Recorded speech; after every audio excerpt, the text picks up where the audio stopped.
Report और आपके साथ में विजेंद्र सोलंकी। दुनिया में एक तरफ शांति स्थापित की कोशिश हो रही है और दूसरी तरफ तबाही का मंजर रक्त रंजित हो रहा है। लेबनान हर दिन लहू से नहा रहा है और हर दिन पहले से ज्यादा रक्त बहाया जा रहा है। बावजूद इसके दुनिया की कोई ताकत इसे रोक नहीं पा रही। हालात यह है कि अब तो अमेरिका ने अपने एयरक्राफ्ट कैरियर यूएसएस ट्रूमैन, 2 विध्वंसक और एक क्रूजर वर्जीनिया के नॉरफॉक नेवल बेस से मिडिल ईस्ट के लिए रवाना कर दिया। यानी ईरान अगर लेबनान के समर्थन में आया तो अमेरिका इजराइल के साथ खड़ा नजर आएगा और लेबनान और ज्यादा लहू से नहाता दिखाई देगा। इन सब के बीच नेतन्याहू ने लेबनान को खुली धमकी दी और कहा कि इजराइल के एयर अटैक से पहले लेबनान के लोग घरों को खाली कर दे, शहरों को खाली कर दे। इससे पहले ऐसे ही हालात गाजा और राफा के अंदर भी बनते दिखाई दिए, जहां हजारों लोगों की मौत हुई, हजारों लोग इस जंग के शिकार हो गए, बच्चे, महिलाएं, बुजुर्ग शिकार हो गए, यहां तक कि अस्पताल के अंदर अटैक कर दिया गया और शहरों के साथ घर भी खंडर होते नजर आए। तो क्या अब लेबनान खंडर होने वाला है और इजराइल हमास के खात्मे के साथ हिजबुल्लाह के खात्मे की राह पर कत्लेआम को जारी रखेगा? आज हम आपको लेबनान के अंदर की हकीकत और इस जंग का भविष्य दोनों बताएंगे।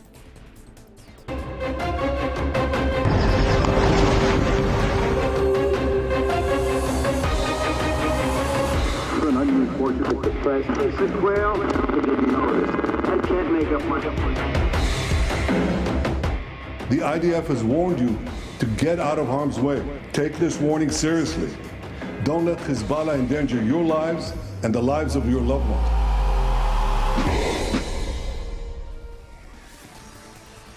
तो नेतन्याहू की चेतावनी खुली है कि कत्लेआम जारी रहेगा। जो बच सकता है वो बच ले और जो भागना चाहता है वो भाग जाए। यही तो वजह है कि लेबनान के अंदर बीते 24 घंटे के अंदर जो कत्लेआम मचाया गया, वो आंकड़ा अपने आप में बता रहा है कि किस तरीके से वहां ना बच्चों को बख्शा गया, ना महिलाओं को बख्शा गया। जरा एक बार इस आंकड़े पर गौर फरमाइए कि किस तरीके से वहां कत्लेआम की एक ऐसी रक्त रंजित कहानी को रचा गया, जहां जो जद में आया वो मारा गया। जरा देखिए, 492 हत्याएं बीते 24 घंटे के अंदर लेबनान के अंदर। उनमें से 35 बच्चे हैं जो शिकार हुए हैं। इन बच्चों ने अभी तक कुछ देखा भी नहीं होगा, जंग के बारे में वो जानते भी नहीं होंगे, वो हिजबुल्लाह को नहीं समझते होंगे, वो आईडीएफ को नहीं समझते होंगे, वो नेतन्याहू की धमकी को नहीं समझते होंगे, लेकिन वो मासूम बच्चे इस जंग का शिकार हो गए। इसी तरीके से 58 महिलाएं जिनका इस जंग से कोई लेना देना नहीं, जो शांति चाहती हैं, जो अपने बच्चों को पालना चाहती हैं, एक उज्जवल भविष्य देना चाहती हैं, लेकिन ना बच्चे बचे, ना महिलाएं बची। जबकि 1645 बीते 24 से 48 घंटे में घायल हो गए और 2006 के बाद यह सबसे बड़ा हमला और सबसे बड़ा पलायन, क्योंकि हजारों की संख्या में लोग अब लेबनान छोड़कर भाग रहे हैं, अपने घरों को छोड़कर भाग रहे हैं, उन आशियाने को छोड़कर भाग रहे हैं जहां वो बचपन से रहते आए। लेकिन 2006 के बाद जो जंग यहां पर देखी गई वो सबसे खतरनाक, और ये नेतन्याहू की भाषा को समझ लिया जाए तो शायद ट्रेलर मात्र है। क्योंकि नेतन्याहू ने कहा है कि जो घरों को छोड़कर भाग सकते हैं वो भाग जाए, जो अपने लव वंस को, अपने प्यारों को बचाना चाहते हैं वो बचा लें, क्योंकि एक और एयर स्ट्राइक होगी और उस एयर स्ट्राइक के साथ कितनों की जान जाएंगी, उनमें कितने बच्चे होंगे, कितने महिलाएं होंगी, कोई नहीं जानती। और यही वजह है कि 10,000 लेबनानी दक्षिण हिस्से की तरफ भाग रहे हैं, डर कर भाग रहे हैं, जिंदगी बचाकर भाग रहे हैं। शायद जो हिजबुल्लाह से कनेक्ट नहीं है, जिनको आईडीएफ से कोई लेना देना नहीं, वो अपने घरों को छोड़कर भाग रहे हैं। सिर्फ हमले के डर से 10,000 लेबनानी दक्षिण हिस्से की तरफ भाग गए और इस वजह से मुख्य राजमार्ग में कारों की लंबी लंबी कतारें नजर आ रही हैं। देश के अधिकांश हिस्सों में स्कूलों और यूनिवर्सिटी को बंद करने के आदेश दे दिए गए हैं और स्कूल यूनिवर्सिटी खुल भी जाएंगी तो कौन जाने कि बच्चा पढ़ने जाएगा और मुर्दा जिस्म वापस आएगा, क्योंकि एयर स्ट्राइक के अंदर यह नहीं देखा जाएगा कि वो स्कूल के ऊपर हुई या वो अस्पताल के ऊपर हुई। और यही वजह है कि कह दिया गया है कि आप छोड़कर भाग जाइए, वरना जान से हाथ धोना पड़ जाएगा। और जिस तरीके से लेबनान के अंदर इस वक्त स्थिति बनी है, उस स्थिति के बीच में कहा जा रहा है कि 2006 के अंदर जो जंग हुई थी, जो आखिरी जंग हुई थी, वो इससे ज्यादा खतरनाक थी। लेकिन यह जंग अभी खत्म नहीं हुई है। 2006 के आंकड़े एक बार आपको दिखा रहे हैं, जरा देखिए। 2006 के अंदर जो इजराइल और लेबनान के बीच में जंग हुई वो कितने दिन चली और उसमें कितने लोग मारे गए? 1100 लोगों को अपनी जान गंवानी पड़ी। अब ये बता नहीं पाएंगे कि इसमें कितने बच्चे, कितनी महिलाएं, कितने बुजुर्ग, लेकिन मानकर चलिए कि जो जाने गई होंगी उनमें ये लोग जरूर होंगे। इजरायली सैनिक भी 110 मारे गए। हालांकि कुछ जगहों पर यह आंकड़ा 165 से 170 के आसपास, लेकिन फिर भी मान लीजिए कि एक इजराइल की जान का खामियाजा 10 लेबनानी लोगों को चुकाना पड़ा। और वजह क्या थी? वजह को जरा पढ़िए। वजह 2 इजरायली सैनिक हिजबुल्लाह की तरफ से बंधक बना लिए गए थे और उनको छुड़ाने के लिए जो नरसंहार इजराइल ने, मोसाद ने, आईडीएफ ने लेबनान के अंदर किया वो बेहद खतरनाक था। और उसका अंदाजा लगाइए, 34 दिन तक यह संघर्ष चला। जमीनी और वायु दोनों तरीके से यह जंग चली, यानी कि जमीनी अटैक भी हुआ और एयर डिफेंस के सिस्टम के जरिए इजराइल ने खुद को रोका भी और लेबनान पर अटैक भी किया। आप इस पूरी कहानी को समझिए। 2006 के अंदर जिस तरीके से 2 इजरायली को बंधक बनाया गया, उसके बाद लेबनान शिकार हुआ। आपको ध्यान होगा कि हमास ने भी कुछ ऐसा इजराइल के अंदर किया था, जहां इजराइल के अंदर घुसकर अटैक किया था और कुछ इजरायली सैनिकों को, सिविलियंस को बंधक बनाया था। उसके बाद राफा और गाजा किस तरीके से खंडर में तब्दील होते नजर आए थे और हजारों लोग मरे थे।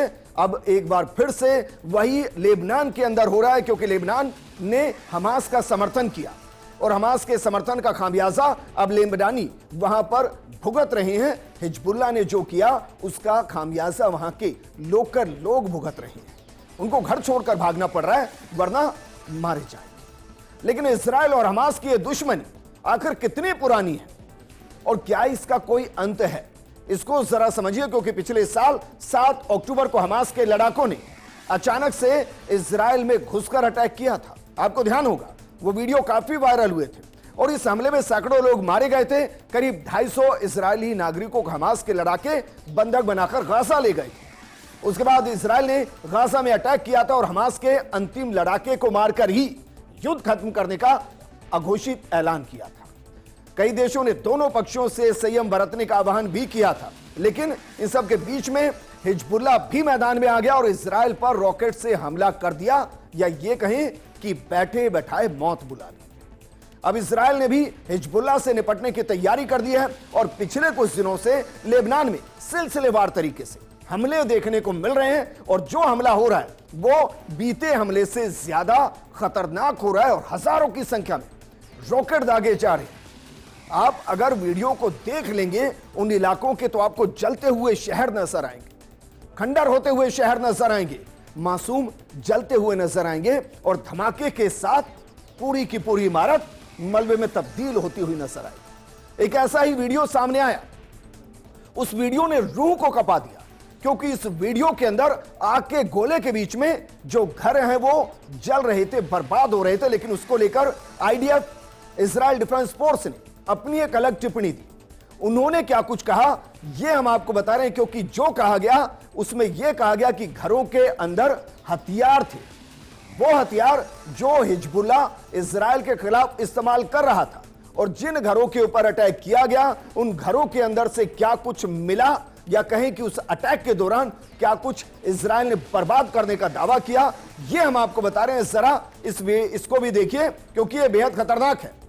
जो कहा गया कि घरों के अंदर हथियार थे, उसमें क्या क्या था? उसमें क्रूज मिसाइलें थी, वो क्रूज मिसाइलें जिनकी रेंज सैकड़ों किलोमीटर के आसपास थी, यानी जो इजराइल को सीधा अटैक कर सकती है।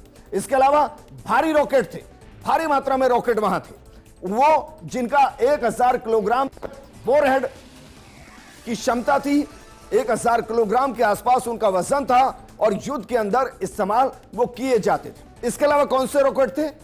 200 किलोमीटर की रेंज के रॉकेट थे। जिन घरों के अंदर अटैक किया गया इजराइल की तरफ से, उन घरों के अंदर 200 किलोमीटर की रेंज के भी रॉकेट थे और इसके अलावा जो कम दूरी की रेंज के रॉकेट थे वो भी मिले।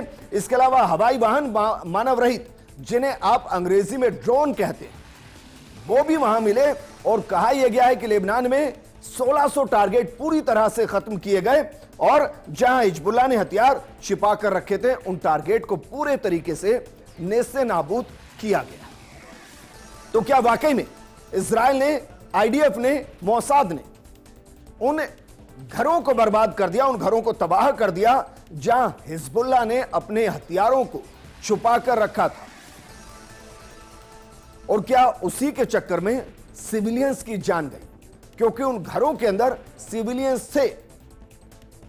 अब हो सकता है कि हिजबुल्लाह के दबाव की वजह से या जान के खतरे की वजह से उन्होंने अपने घरों के अंदर उन हथियारों को रखने दिया, लेकिन उसकी एक भारी कीमत उनको चुकानी पड़ी है। और दुनिया की सारी शक्तियां इस तमाशे को देख रही है, इस रक्त रंजित तमाशे को देख रही है। सबकी नजर रूस यूक्रेन की तरफ है, जबकि दूसरी तरफ गाजा बर्बाद हो चुका है, राफा बर्बाद हो चुका है, वेस्ट बैंक बर्बाद हो चुका है, या कहिए कि पूरे तरीके से फलस्तीन खंडर बच चुका है और अब लेबनान उसी राह पर चल रहा है। इसके बावजूद नेतन्याहू लेबनान को खुली धमकी देते हैं और खुली धमकी देते हुए क्या कुछ कह रहे हैं यह भी हम आपको बता रहे हैं। जरा इसको भी देखिए, क्योंकि यहां से आपको पता चलेगा कि बर्बादी न रुकी है न थमी है, बर्बादी अभी और होनी बाकी है। इजरायली एयर अटैक से पहले लेबनानी नागरिक अपने घरों को खाली कर दें, और यह आज की धमकी है। और इसे चेतावनी मत समझिए, धमकी ही समझिए, क्योंकि नेतन्याहू जो कहते हैं वो करते हैं। वही गाजा में किया, वही राफा में किया, वही हमास के खिलाफ किया, वही हिजबुल्लाह के खिलाफ किया, और वही अब लेबनान के खिलाफ किया जा रहा है। लेकिन क्या वाकई में जो हमास के पीछे ईरान खड़ा था, क्या वाकई में जिस हिजबुल्लाह के पीछे ईरान खड़ा है, जो उसको वेपन सप्लाई कर रहा है, क्या वाकई में वो इस जंग के अंदर कूदेगा? जंग के अंदर क्या वो कूदेगा? इसका जवाब हम आपको देंगे और साथ में आपको बताएंगे अगर ऐसा हुआ तो अमेरिका ने प्लान बी इजराइल के लिए क्या तैयार किया हुआ है। लेकिन उससे पहले जरा यह समझिए कि भारत को लेबनान और इजराइल के बीच ये जो जंग चल रही है, इससे क्या नुकसान उठाना पड़ सकता है, या लेबनान से भारत ऐसा क्या खरीदता है जहां सीधे तौर पर भारत को किल्लत हो सकती है। मोटे तौर पर हम आपको बता रहे हैं कि भारत लेबनान से कैल्शियम फॉस्फेट खरीदता है। लेबनान से भारत ने 47.4 मिलियन डॉलर के कैल्शियम फॉस्फेट खरीदे हैं। बड़ी बात यह है कि भारत को कैल्शियम फॉस्फेट की काफी जरूरत पड़ती है और वो इसका नंबर 1 इंपोर्टर भी माना जाता है लेबनान से। 2022 में भारत ने 2.09 बिलियन डॉलर का कैल्शियम फॉस्फेट इंपोर्ट किया था। भारत सबसे ज्यादा लेबनान के बाद जॉर्डन, मोराको, टोगो, इजिप्ट और अल्जीरिया से यह इंपोर्ट करता है। लेबनान से कैल्शियम फॉस्फेट के अलावा Bharat scrap iron, scrap aluminium भी आयात करता है और यहां एक बड़ी किल्लत हो सकती है। लेकिन कैल्शियम फॉस्फेट का इस्तेमाल कहां होता है, यह कहां इस्तेमाल होता है, यह भी आप समझिए ताकि आपको पता चले कि क्राइसिस कैसा और किस तरीके का हो सकता है। दरअसल कैल्शियम फॉस्फेट का सबसे ज्यादा इस्तेमाल दवाइयों के अंदर होता है। अगर किसी को लो बोन डेंसिटी की समस्या होती है, तब भी जो दवाई दी जाती है उसमें इसी कैल्शियम फॉस्फेट की अच्छी मात्रा रहती है। और इसी तरह डेंटल पाउडर के अंदर भी कैल्शियम फॉस्फेट की मात्रा रहती है। इसके अलावा खेतों के अंदर जो आप फर्टिलाइजर देखते हैं, जो उर्वरक देखते हैं, उसके अंदर भी एक अहम कंपोनेंट कैल्शियम फॉस्फेट ही होता है। तो मेडिसिन सेक्टर से लेकर आपके एग्रीकल्चर सेक्टर तक एक बड़ा नुकसान भारत को उठाना पड़ सकता है। हालांकि भारत ने प्लान बी यकीनन तैयार किया होगा और उस प्लान बी के जरिए कैल्शियम फॉस्फेट लेबनान से अगर किल्लत होती है तो कहां से खरीदा जा सकता है, यह भी भारत ने बाकायदा तैयारी की होगी। लेकिन इजराइल से भारत क्या क्या खरीदता है, क्योंकि इजराइल इस जंग के मैदान में फंसा हुआ है और लगातार वो और ज्यादा आक्रामक होता हुआ दिखाई दे रहा है। भारत वर्तमान में अत्याधुनिक हथियार इजराइल से ही निर्यात करता है।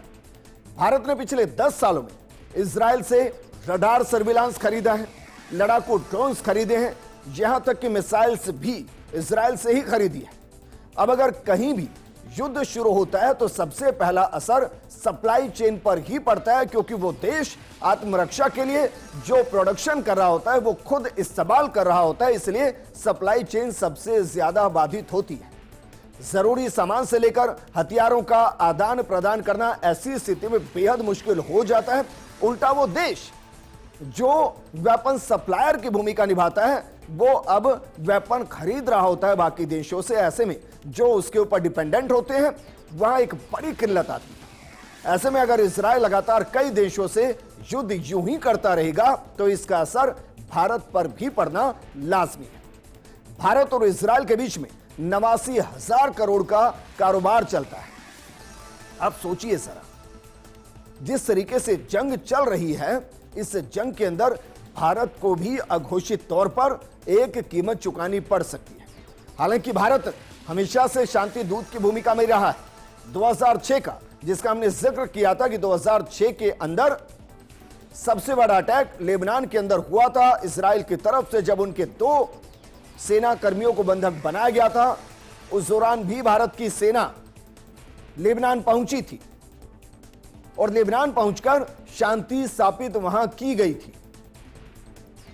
लेकिन ईरान क्या वाकई में हिजबुल्लाह के साथ खड़ा रहेगा? क्योंकि चाहे बात हमास की हो या फिर हिजबुल्लाह की हो, इनके पीछे काफी हद तक ईरान का हाथ रहा है। तो जरा समझिए ईरान ने किस तरीके से हिजबुल्लाह को खड़ा किया और अब बर्बादी के लिए लेबनान को छोड़ दिया गया। दरअसल इजराइल और हिजबुल्लाह के बीच दुश्मनी काफी पुरानी है। हिजबुल्लाह को खड़ा करने वाला देश ईरान है। ईरान दरअसल शिया बहुल्य देश है और हिजबुल्लाह भी शिया मुस्लिम संगठन है। यह जग जाहिर है कि ईरान और इजराइल की नहीं बनती और इसी साल सीरिया में इजरायली हमले हुए थे और हमले में ईरानी राजदूत की मौत हुई थी। इसके बाद ईरान ने 300 ड्रोन और क्रूज मिसाइलों से इजराइल पर अटैक किया था। इस हमले में इजराइल का कोई खास नुकसान तो नहीं हुआ था, क्योंकि उसका जो डिफेंस डोम है वो काफी हद तक अभेद्य है। लेकिन वैश्विक दबाव की वजह से ईरान को अपने कदम पीछे खींचने पड़े थे। मगर जो काम ईरान खुद नहीं कर सकता वो अपने छद्म समूहों से करवाता है, जिनका जिक्र हम करें हमास और हिजबुल्लाह। हमास लगभग खात्मे की तरफ, हिजबुल्लाह के खात्मे की कस्में नेतन्याहू खा चुका है। लेकिन हिजबुल्लाह ऐसा नहीं है कि सिर्फ आतंकी संगठन है। हिजबुल्लाह ने अपनी राजनीतिक ताकत भी लेबनान के अंदर बढ़ाई और कैसे वो राजनीतिक ताकत के तौर पर उभरा, यह भी जानना आपके लिए जरूरी, क्योंकि अगर वो सिर्फ एक आतंकी संगठन होता तो फिर हो सकता है कि लेबनानी सरकार उसके खिलाफ होती। लेकिन वो अपने आप में एक राजनीतिक संगठन भी है, जैसे हमास है। हमास भी फिलिस्तीन के अंदर एक राजनीतिक संगठन है। हिजबुल्लाह और हमास के अंदर बहुत ज्यादा कंपैरिजन करेंगे तो आपको कई समानताएं नजर आएंगी और वही समानताएं शायद उसे इजराइल के रडार पर लाती है। बहरहाल लेबनान में हिजबुल्लाह सेना के साथ साथ एक बड़ी राजनीतिक ताकत भी है। 1992 में लेबनान के अंदर गृह युद्ध थमा और उसके बाद पहली बार 8 सीटों पर हिजबुल्लाह को संसदीय चुनाव में जीत मिली थी। 1993 में भी हिजबुल्लाह ने उत्तरी इजराइल पर हमला किया था और इसके जवाब में इजराइल ने ऑपरेशन अकाउंटेबिलिटी शुरू किया था। इस इजरायली ऑपरेशन में 118 लेबनानी नागरिकों की जान गई थी। मौजूदा समय में हिजबुल्लाह का लेबनान के एक बड़े भूभाग पर कब्जा है। अब इसे आप जबरन कब्जा कहिए या पॉलिटिकल कब्जा कहिए, जो भी कहना है आप कह सकते हैं, लेकिन यह सच है कि लेबनान के अंदर से हिजबुल्लाह को खत्म करना उतना ही मुश्किल है जितना गाजा और राफा के अंदर से हमास को खत्म करना। हालांकि हकीकत आज की यह है कि फिलिस्तीन के अंदर जो गाजा और राफा के अंदर रह रहे हैं लोग, वो कह रहे हैं कि आपको हमास को मारना है, मार दीजिए, हम हमास के चक्कर में बर्बाद हो रहे हैं, हम हमास का सपोर्ट नहीं करेंगे। और वो चाहते हैं कि उनकी जिंदगी खुशनुमा रहे, जंग से दूर रहे। एक दौर आएगा जब लेबनान के अंदर भी ऐसा होगा कि लेबनानी कहेंगे कि आप हिजबुल्लाह का खात्मा चाहते हैं, आप कर दीजिए, हमें छोड़िए, हम जीना चाहते हैं, बच्चे जीना चाहते हैं, महिलाएं जीना चाहते हैं। लेकिन ये जो हिजबुल्लाह आज जिसकी वजह से लेबनान रक्त रंजित हो रहा है, वो बना कैसे, क्योंकि जिसे वैश्विक पटल पर आतंकी संगठन कहा जा रहा है, दरअसल वो वहां के एक तरीके से आजादी के अफसाने हैं। लोग उन्हें सेनानी कहते हैं, लेकिन ये बना कैसे? 1982 में इजरायल ने लेबनान पर हमला किया था और यह हमला फिलिस्तीनी मुक्ति संगठन के हमले के जवाब में किया गया था। इजरायल ने बैरूत समेत दक्षिणी लेबनान पर कब्जा कर लिया था, मगर इसी बीच सबरा और शतीला नरसंहार में करीब 3000 फिलिस्तीनी शरणार्थियों और लेबनानी नागरिकों की जान चली गई थी। इस घटना के बाद ईरान की मदद से हिजबुल्लाह का उदय हुआ, बिल्कुल वैसे जैसे फिलिस्तीन के अंदर हमास का उदय हुआ था। क्या वाकई में वैश्विक पटल पर कोई ऐसा देश नहीं जो दोनों के बीच की जंग को रोक सके? बड़ा सवाल है। यह सवाल इसलिए भी बड़ा है क्योंकि देखते ही देखते शहर खंडर हो रहे हैं, ये जंग आगे बढ़ती जा रही है और जंग सैनिकों के बीच नहीं, अब सिविलियंस के बीच पहुंच चुकी है और सिविलियंस के बीच पहुंचते हुए घरों को तबाह कर रही है, शहरों को तबाह कर रही है। और इस तबाही के बीच में अब जो बड़ी खबर इससे जुड़ी है वो दरअसल ये कि अमेरिका ने भी एक बड़ी तैयारी की। अमेरिका ने जो बड़ी तैयारी की है उसमें इजरायल और हिजबुल्लाह के बीच जो तनाव बढ़ रहा है उसमें कई घटनाएं घटी हैं। जैसे पेसर वोकोटोकी ब्लास्ट के बाद लेबनान हिंसा के दौर से गुजर रहा है। इस बीच अमेरिका ने मध्य पूर्व में और ज्यादा सैनिकों को भेजने का ऐलान कर दिया है। इस इलाके में पहले से 40,000 अमेरिकी सैनिक तैनात है और अब अमेरिका कह रहा है कि नहीं, वो और ज्यादा सैनिक यहां भेजेगा। यानी कि ईरान अगर लेबनान के समर्थन में आता है, इजरायल पर अटैक करता है, तो काउंटर अटैक के लिए अमेरिकी सैनिक मौजूद रहेंगे। अमेरिका ने बाकायदा एक एयरक्राफ्ट कैरियर को भी रवाना किया है।